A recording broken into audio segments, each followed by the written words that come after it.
나도 화장품 개발할 수 있을까? 겁먹지 말고 도전해보자. 안녕하세요. 행복한 하루입니다. 오늘은 화사님과 조금은 색다른 주제를 가지고 이야기해 보려고 합니다. 바로 화장품, 신제품 개발에 관한 이야기인데요. 많은 화사님들 중에는요, 이미 조제관리사이신 분들도 계실 거고요. 향후 조제관리사가 될 분도 많으시죠. 또한 상당수가 회사에 근무를 하시거나 아니면 화장품과 관련된 일을 하시는 분일 거라 생각이 들고요.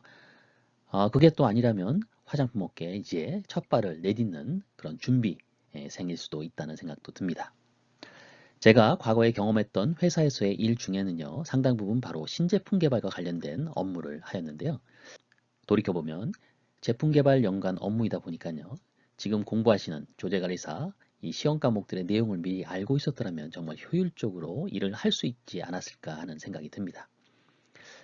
해서 이번 영상을 통해서요, 실제 신제품 개발을 진행하면서 도대체 어떠한 프로세스를 거쳐서 신제품이 탄생하는지, 그리고 이러한 내용들 중에서 우리가 공부하는 내용들과 어떻게 연관이 되어 있는지 전반적으로 한번 포괄적으로 이야기를 해볼까 하는데요.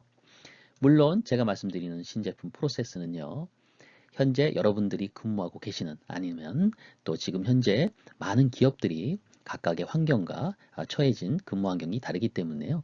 진행되는 프로세스와는 조금은 차이가 있을 거라고 생각합니다. 뭐 LG나 아모레아 같은 큰 기업에서 하는 신제품 개발에 대한 프로세스와 또 작은 중소기업에서 OEM, ODM 베이스로 신제품을 개발하는 그런 과정들, 뭐 다양하게 다른 형태의 그 프로세스를 가지고 있을 거라고 생각합니다. 하지만 기본적으로 이 신제품 프로세스의 기본적인 바탕은 다 같을 거라고 생각하는데요. 좀 더 포괄적으로 제 경험과 또 과거 당시의 프로세스 이론, 다양한 프로세스 이론이 있는데요. 그 당시 제가 겪었던 프로세스 이론과 접목을 해서 말씀을 드려볼까 합니다. 이 점 참조 바라고요. 본 내용은 개인의 의견을 전제로 말씀드리는 것이라는 거 알고 계시죠? 혹시나 말씀드리는 어떤 법령에 관한 내용은 최신 개정 법규 내용과 구체적인 사실관계에 따라 달라질 수 있음을 미리 알려드립니다. 자, 그럼 첫 번째 어떤 얘기부터 시작을 할까요? 다음 장으로 넘어가 보겠습니다. 먼저 신제품이 무엇인지 한번 정의를 내리고 가면 좋을 것 같습니다. 신제품, 영어로 new product죠. 하지만 또 다른 말로 innovation이라는 말을 많이 씁니다. innovation, in이라는 안에서 밖으로라는 뜻의 in과 그리고 새롭다라는 뜻의 nova가 결합된 용어입니다. 즉, 안에서부터 시작해서 새로운 것, 그것이 바로 innovation인데요. 혁신이란 말로 얘기할 수 있지요. 혁신, 혁신의 확산 이론의 창시자인 에버렛 로저스는요, 이 이노베이션을 다음과 같이 얘기를 하였습니다. 개인이나 그것을 수용할 수 있는 단위가 새롭다고 인식한 아이디어나 방법 또는 물건들을 바로 이노베이션이다라고 얘기를 했죠. 그리고 피터 드러거라는 미래학자가 있습니다. 소비자들이 이제껏 느껴온 가치와 만족의 변화를 일으키는 활동을 또 이노베이션이다라고 정의를 내리고 있는데요. 혁신은 가치를 창출하는 것입니다. 이러한 표현들을 새겨보면요. 신제품은 다음과 같이 얘기를 할 수 있지 않을까 생각이 드는데요. 바로 소비자가 기존의 제품에서 느낄 수 없었던 새로운 가치와 효용을 주는 제품이다 라고 얘기할 수가 있을 것 같습니다. 다양한 이런 혁신, 이노베이션의 제품들을 볼 수가 있죠. 뭐 PC, 노트북도 마찬가지일 거고요. 핸드폰이나 또 지금 나오는 새로운 4차 산업혁명에서 나오는 굉장히 많은 혁신적인 그런 이노베이션들이 많죠.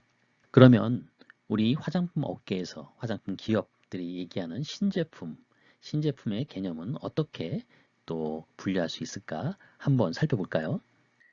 소비자가 기존의 제품에서 느낄 수 없었던 새로운 가치와 효용을 주는 제품, 신제품의 정의를 그렇게 내려보았는데요. 우리나라 화장품 시장에서 유통되고 있는 화장품의 품목수가 대략 12만 종에 이르고 있다고 합니다. 어마어마한 양이죠. 그 중에서 수천 종 이상의 제품들이 시장에서 퇴출되고요. 또 그 이상의 제품들이 신제품이라는 이름으로 출시가 되고 있습니다. 어떻게 이렇게 많은 제품들이 출시가 되고 있을까요? 될 수가 있을까요? 우리나라에는요, 화장품 영업자들이 있는데요. 화장품을 만드는 제조업자, 그리고 그걸 책임지고 판매하는 책임 판매업자가 있지요. 또 맞춤형 화장품 판매업자 이렇게 세 부류가 있는데요. 앞서서 화장품 제조업자는요. 우리나라만 하더라도 4천여 곳에 업소들이 등록이 돼 있고요. 책임 판매업자는 2만여 곳에 이르고 있습니다. 그러니 매년 나오는 신제품들이 엄청나겠지요. 이러한 제품들, 이러한 신제품 이노베이션들이 앞서서 정의 내렸던 소비자에게 기존의 제품에서 느낄 수 없었던 새로운 가치와 효용을 주는 제품이다 라고 얘기한다면 과연 그런가 고개를 가웃거리는 분들이 많을 것 같습니다. 이러한 신제품들, 나오는 제품들이 신제품이지만 신제품을 이렇게 나눠보면 다음과 같은 네 가지로 분류할 수가 있을 것 같은데요. 신규 브랜드를 내는 거죠. 신규 브랜드, 새로운 브랜드. 예를 들면 LG생활건강의 오이후, 그리고 아모레퍼시픽의 설화수, 지금 현재 1조 이상의 매출을 이루고 있는 메가 브랜드입니다. 10년 이상의 그러한 역사를 갖고 있는 브랜드이기도 하지요. 물론 다국적 기업의 거대한 브랜드에 비하면 역사가 짧긴 하지만 어쨌든 매출 규모에서는 우리나라에서는 굉장한 매출을 갖고 있는 브랜드죠. 이러한 브랜드는요. 한방이라는 새로운 컨셉의 그런 새로운 가치를 가지고 효용을 소비자에게 주는 그런 브랜드로 자리매김을 한 것이죠. 이러한 부류의 신제품 출시가 있을 거고요. 두 번째가 품목 개발입니다. 예를 들면 기존 브랜드에서 새로운 용기라든지 또 새로운 포뮬레이션을 통해 가지고 개발된 새로운 형태의 종류를 출시하는 것이죠. 그리고 기존 브랜드의 구색을 맞추기 위해서 또 내는 제품도 신제품으로 출시한다라고 얘기할 수 있습니다. 예를 들면 립스틱 같은 경우 10가지의 색상으로 출시를 했는데 소비자의 또 선호와 기호에 따라서 두세 가지의 호수를 더 늘려서 나간다. 뭐 이런 것들이 될 수 있겠죠. 또 리뉴얼 개발이 있습니다. 이것은 기존 브랜드의 리포지셔닝 작업이라고 할 수 있죠. 리포지셔닝. 마지막으로는 외주 가공을 통해 가지고 아웃소싱을 통해서 개발된 제품을 출시하는 것이죠. 이것은 기존의 기업들, 즉 제조업자나 책임 판매업자, 주로 책임 판매업자가 이용되는 제품이죠. LG나 이런 쪽에서 본인들이 개발하지 못했던 그런 새로운 유형의 제품들을 OEM, ODM 업체들, 요즘은 연구개발까지 하는 ODM 업체들이 많죠. 거기서 나온 제품들을 가지고 자기 브랜드에 출시하는 경우가 많죠. 그래서 외주 가공을 통해서 아웃소싱을 통해서 나오는 제품들 이런 것들의 형태도 있을 수 있을 것 같습니다. 특히 이 외주를 통해서 나오는 제품들은요. 우리나라의 OEM, ODM 업체들의 그 수준이 거의 탑 클래스에 이르고 있는데요. 코스맥스나 한국 콜마나 이렇게 외주를 통해서 연구개발 자원이 있고 또 신제품을 개발할 수 있는 능력이 있는 그런 업체들이 많이 있는데요. 많은 그런 브랜드 회사들의 그 콜을 받고 있고 그 브랜드에 있는 품목들을 또 제공을 하지요. 그리고 최근에는 유튜버 인플루언서들을 자기 브랜드들을 만들어 가지고 이렇게 OEM, ODM 회사에서 제품들을 만들어서 출시하는 경우도 많다고 합니다.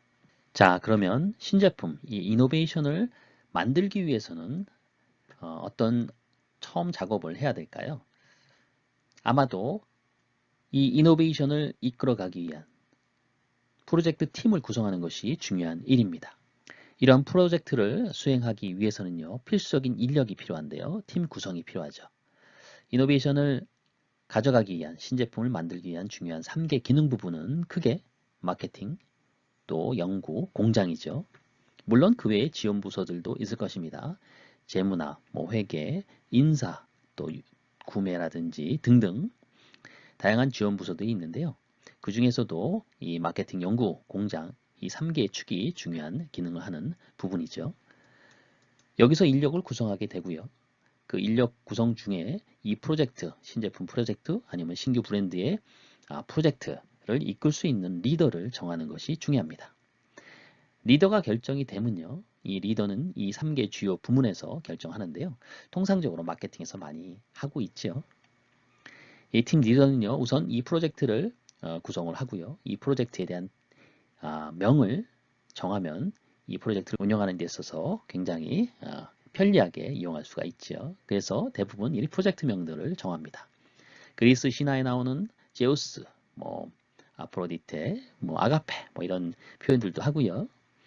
또 우리나라의 뭐 거북선, 그쵸? 뭐 이런 식으로 이 프로젝트의 재미난 팀명을, 프로젝트명을 팀원들의 회의를 통해서 아이디어를 통해서 짓기도 합니다. 막상 이 프로젝트명을 정하면요, 굉장히 부르기도 편하고요. 또 팀의 결속력을 다지는데도 초기에 도움을 주기도 하지요. 자, 이렇게 팀명과 팀원을 구성을 하고요. 이렇게 프로젝트 명과 또 팀원 구성이 끝나면 이제 신제품을 개발하는 첫 단계로 들어가게 됩니다. 이 다음 이야기는요, 다음 시간에 하기로 하고요. 오늘은 여기서 마무리 짓도록 하겠습니다. 지금까지 행복한 하루 맞춤 화복이었습니다. 감사합니다.